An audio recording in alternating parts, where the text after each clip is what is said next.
去寻找，找了被找了。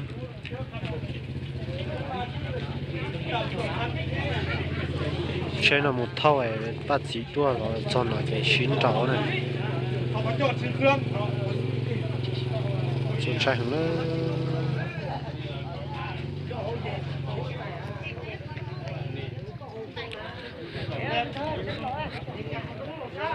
Một số nhà yếu tố trọng đại.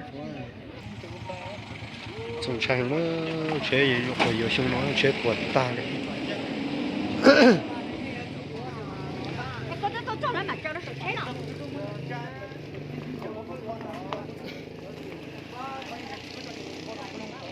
Tao hậu trúng xuống nó.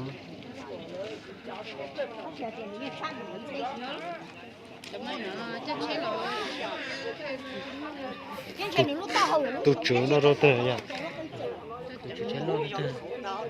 Có. Ta chết tao kia ya. Lên xì ta.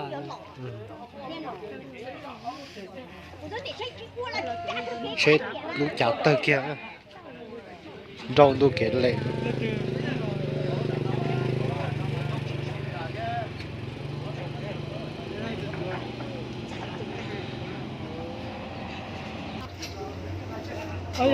Tuyến bê sao đúng chia nữa. Bê phố hồ bê nó lò điện có xe bê đây tiền lắm. Đó là chẳng thôi chứ con trâu kia nó sẽ không tới ta.